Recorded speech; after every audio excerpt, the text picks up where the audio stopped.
उड़ने वाली चुड़ैल। अमनपुर नाम के गांव में चंगू मंगू नाम के दो किसान दोस्त रहते थे। दोनों का आपस में बहुत प्यार था। रोज की ही तरह आज भी दोनों एक साथ अपने खेत की ओर जा रहे होते हैं। अरे यार मंगू, मौसम बड़ी तेजी से बदल रहा है। बता, क्या लगता है तुझे, इस बार फसल हो पाएगी? हाँ, क्यों नहीं हो पाएगी भाई। मेरे पास तो फर्टिलिक्स है, मैं शहर से लाया हूँ। ओ, खाद तो अरे वो तो हमारे पास भी है। सब गुड़ गोबर कर देता है तू, ये शहर में मिलता है। अरे तू कहाँ से पाएगा, बहुत महंगा मिलता है ये। दिखा दी ना अपनी औकात।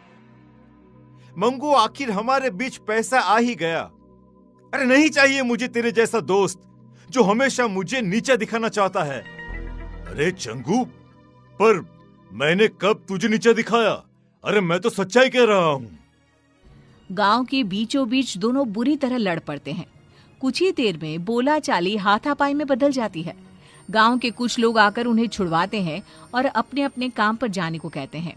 शाम को मंगू तो अपने घर लौट आता है, पर चंगू नहीं आता। अभी तक ये घर नहीं आए। इतनी देर तो ये कभी नहीं करते। भगवान ना करे इन्हें कुछ हो तो नहीं गया ना। मंगू भाई साहब के घर जाकर पता करती हूँ। रास्ते में ही उसे सुबह चंगू मंगू के बीच हुए झगड़े के बारे में पता चलता है। मतलब मंगू भाई साहब ने ही किया है ये सब। ऐसा बदला लिया कि मेरे सुहाग को ही गायब कर दिया। विमला गुस्से में सोनम के पास जाती है और कहती है, कहाँ है सोनम, बाहर निकल। बता मेरे चंगू जी कहाँ है? क्या किया है आप लोगों ने उनके साथ?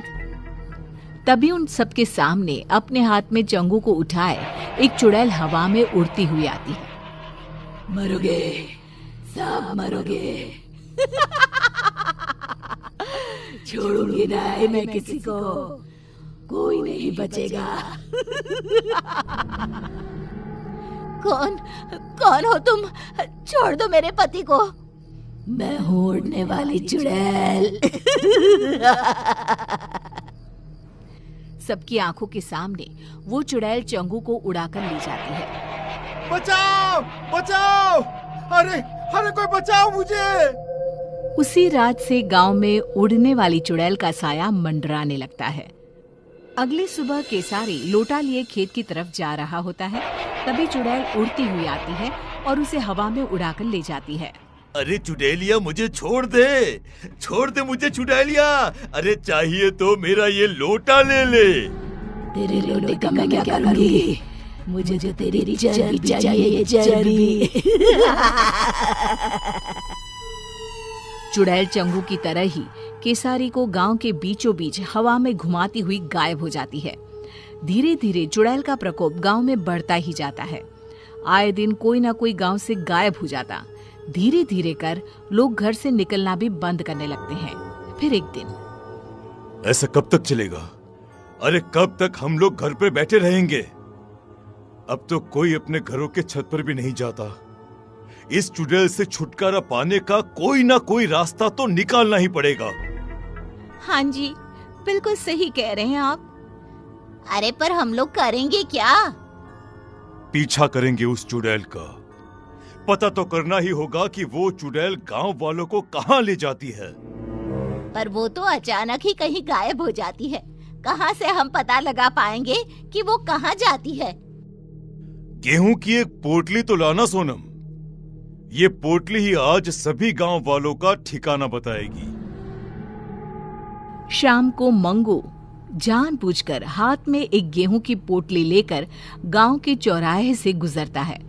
उसे देखते ही चुड़ैल उसे उठा ले जाती है।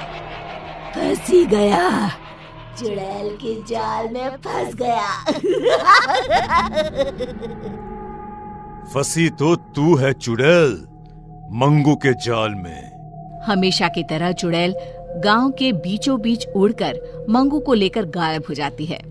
चुड़ैल के अदृश्य होते ही मंगू अपनी पोटली से गेहूं के दाने नीचे डालना शुरू कर देता है। दानों का पीछा करते हुए सभी गांव वाले एक अलग ही दुनिया में पहुंच जाते हैं। एक ऐसी दुनिया जहाँ हर तरफ इंसान की शक्ल की सब्जियां थी। तो कौनो नया गांव मालूम पड़ता है। अरे भैया वो देखिए हमारे चंगू जी पेड़ पर आधे टमाटर बनकर लटक रहे हैं। अरे कुछ कीजिए, उनको बचाइए ना। अरे वो देखो भिंडी, केसारी ही लागत है। मतलब उड़ने वाली चुड़ैल सभी को सब्जी में बदल देती है। मतलब ये सभी सब्जियां इंसान ही हैं। इन लोगों को हम बचाए तो बचाए कैसे? तभी पेड़ पर लगा एक टमाटर कहता है, इस गांव को श्राप है कि अगर किसी ने एक भी सब्जी तोड़ी तो सभी की सभी सब्जियां इंसान में बदल जाएंगी। पर चुड़ैल के रहते कोई सब्जी को छू भी नहीं सकता। अरे वो आती ही होगी, तुम लोग भी कहीं छुप जाओ, जाओ जल्दी। ये सारी बातें मंगू सुन लेता है। वो चालाक तो था ही। वो चुड़ैल से कहता है, जो मर्जी तुम्हारी, वो सब्जी मुझे बना दो, मगर बाहर धूप में जो सब्जियां सड़कर टूट गई तो? मेरी सब्जियां टूट नहीं सकती, उन्हें ताजा रहना होगा। तो किसी को सब्जियों को पानी देने के लिए क्यों नहीं रख लेती?